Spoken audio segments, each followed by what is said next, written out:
वो अमावस्या की काली रात थी। चारों तरफ बादलों के गरजने की आवाज आ रही थी। गांव के सभी लोग अपने घर में सो रहे थे। चारों तरफ कोहरा था। जंगल से भयानक भेड़िए और उल्लुओं की आवाज आ रही थी। रात के कुत्ते भी जोर जोर से भौंक रहे थे। अचानक से तूफान चलने लगता है। कुछ जंगली कुत्ते आपस में लड़ने लगते हैं। तभी अचानक से एक बहुत ही भयानक चुड़ैल अपनी गोदी में एक छोटी सी नन्ही बच्ची को लेकर अपने सिर पर एक सब्जी की टोकरी लेकर गांव में घूमती रहती है। सब्जी ले लो, सब्जी, ताजी ताजी सब्जी, हरी सब्जी, सब्जी ले लो, सब्जी। कहीं नहीं मिलेगी ऐसी ताजी सब्जी, सब्जी ले लो। तभी वहां से एक आदमी गुजर रहा होता है, जिसे देखकर चुड़ैल अपने मन ही मन सोचती है। देखो देखो, वो रहा मेरा शिकार। एक काम करती हूँ, फटाफट अपना हुलिया बदल लेती हूँ, नहीं तो मुझे देखकर मेरा शिकार मुझसे दूर भाग जाएगा।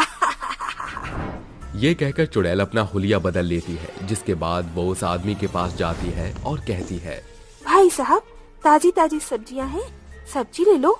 2 दिन से मेरी बच्ची भूखी है, उसे दूध पिलाने के लिए भी पैसे नहीं है। अगर आप मुझसे सब्जी खरीद लोगे तो मैं अपनी बच्ची को दूध पिला दूंगी। अच्छा ये बात है, चलो ठीक है, मुझे 1 किलो आलू दे दो और थोड़ी सी शिमला मिर्च भी दे देना। चुड़ैल अपने सिर से टोकरी नीचे उतार कर रखती है। जैसे ही वो टोकरी को नीचे उतार कर रखती है, टोकरी के अंदर सारी सब्जियां गायब होकर इंसानों की कटी मुंडी और हड्डियां और मुंडियों में बदल जाती है, जिन्हें देखकर वो आदमी बहुत डर जाता है। हे भगवान, ये सब क्या है? ये तो हड्डियां हैं, ऊपर से इंसानों की कटी हुई मुंडियां भी पड़ी है। वहीं दूसरी तरफ देखते ही देखते चुड़ैल अपनी असली रूप में आ जाती है, जिसके बाद उस आदमी के पैरों तले जमीन खिसक जाती है और वो डर के मारे कंपकपाने लगता है। चुड़ैल, चुड़ैल, ये भगवान, इतनी भयानक चुड़ैल। चुड़ैल को देखकर उस आदमी की बहुत बुरी हालत हो जाती है, जिसके बाद वो वहां से भागने की कोशिश करता है, लेकिन तभी चुड़ैल अपनी शक्तियों द्वारा उसे हवा में उड़ा देती है और उसे उठा उठाकर पटकने लगती है।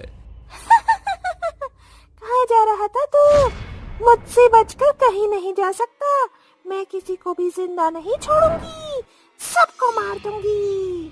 उस आदमी के शरीर पर बहुत सी चोट लग जाती है, लेकिन फिर भी वो अपने हाथ जोड़कर चुड़ैल से कहता है, मैं तुम्हारे आगे हाथ जोड़ता हूँ, मुझे छोड़ दो, जाने दो मुझे। मैंने तुम्हारा क्या बिगाड़ा है जो तुम मेरे साथ ऐसा कर रही हो? तुम सब ने मेरे साथ जो किया वो बिल्कुल भी अच्छा नहीं था। मैं किसी को नहीं छोड़ूंगी, सबको मार दूंगी। ये कहकर चुड़ैल अपने खूनी हाथों से उस आदमी का गला पकड़ लेती है, जिसके बाद वो उसकी मुंडी उसके शरीर से अलग कर देती है और उसे मार देती है, जिसके बाद वो वहां से अपने आप गायब हो जाती है। अगले दिन सुबह जब गांव के सभी लोग उस आदमी को मरा हुआ देखते हैं, तो सभी लोग परेशान हो जाते हैं और आपस में बात करने लगते हैं। अरे देखो तो जरा, कितनी बुरी तरह से इस आदमी की हत्या की गई है। हम लोगों को तो जल्दी से पुलिस को इन्फॉर्म करना चाहिए। पता नहीं कौन दरिंदा गांव में घूम रहा है जिसने इस आदमी को इतनी बेरहमी से मारा है। तभी गांव का एक सौरभ नाम का आदमी पुलिस को कॉल कर देता है, जिसके बाद गांव में चारों तरफ पुलिस का वेरिफिकेशन फैल जाती है। पुलिस गांव के हर एक घर में जाकर उनसे पूछताछ करने लगती है, लेकिन उन्हें उस आदमी की मौत का हत्यारा कहीं नहीं मिलता। वहीं धीरे धीरे चुड़ैल का आतंक बढ़ने लगता है और वो गांव के लोगों को रात के समय मारने लगती है। एक बार फिर रात के समय चुड़ैल अपनी नन्ही बच्ची को लेकर गांव में सब्जियां बेचने आती है। सब्जी ले लो, सब्जी, ताजी ताजी सब्जी, हरी सब्जी, सब्जी ले लो। ऐसी सब्जी कहीं नहीं मिलेगी ताजी ताजी। चुड़ैल की आवाज सुनकर गांव की एक सावित्री नाम की औरत अपने घर से बाहर निकलती है और चुड़ैल को आवाज लगाकर कहती है, अरे ओ सब्जी वाली, जरा यहाँ आना, मुझे थोड़ी हरी सब्जी खरीदनी है। उस औरत की आवाज सुनकर चुड़ैल उसके पास जाने लगती है। चुड़ैल पहले से ही अपना वेश बदल कर घूमती है, ताकि कोई भी उसे उसका असली रूप देखकर पहचान न ले। बोलो दीदी, कौन सी सब्जी खरीदनी है आपको? मुझे जरा सीताफल और घिया दे दो। जैसे चुड़ैल अपने सिर से टोकरी नीचे उतार कर रखती है, उसकी टोकरी के अंदर की सारी सब्जियां कटी हुई मुंडी और हड्डियों में बदल जाती है, जिसके बाद ये सब देखकर सावित्री बहुत डर जाती है और डर से उसकी बहुत बुरी हालत हो जाती है। चुड़ैल, चुड़ैल, हे भगवान, चुड़ैल, चुड़ैल, मुझे छोड़ दो, मुझे जाने दो। मैंने तुम्हारा क्या बिगाड़ा है? तुम मेरे घर क्यों आई हो? मैं तुझे मारने आई हूँ और तुझे मारकर मुझे बहुत ही मजा आएगा। ये कहकर चुड़ैल सावित्री की मुंडी पकड़कर उसके शरीर से अलग कर देती है और उसको मारकर वहां से चली जाती है। अगले दिन सुबह गांव के सभी लोग सावित्री की लाश को देखकर बहुत परेशान हो जाते हैं और डर से सभी लोग कांपने लगते हैं। फिर से एक और लाश, अरे इस गांव में तो लाशों का ढेर लगता जा रहा है। धीरे धीरे गांव के लोग मरते जा रहे हैं और हम लोग हैं कि हाथों पर हाथ धरकर बैठे हैं। पता नहीं अगला नंबर किसका होगा। हमें इस समस्या का कोई तो समाधान करना ही होगा। आखिरकार इस गांव के लोगों को मार कौन रहा है? तभी वहां पर एक राहुल नाम का लड़का भागता हुआ आता है और फूली हुई सांस से कहता है, मैं बताता हूँ, सब जानता हूँ, आखिर ये सब किसकी वजह से हो रहा है। तभी ममता राहुल को एक गिलास पानी पिलाती है, जिसके बाद राहुल गांव वालों से कहता है, कल रात मैंने खुद उस चुड़ैल को देखा था। वो चुड़ैल बहुत ही भयानक थी। उसकी गोदी में एक मासूम सी बच्ची थी। वो चुड़ैल बहुत ही खतरनाक है। वो रात को सब्जी बेचने यहाँ आती है। हाँ, मैंने भी कई बार रात के समय किसी सब्जी वाली की आवाज सुनी है। हाँ, ये चुड़ैल वही है।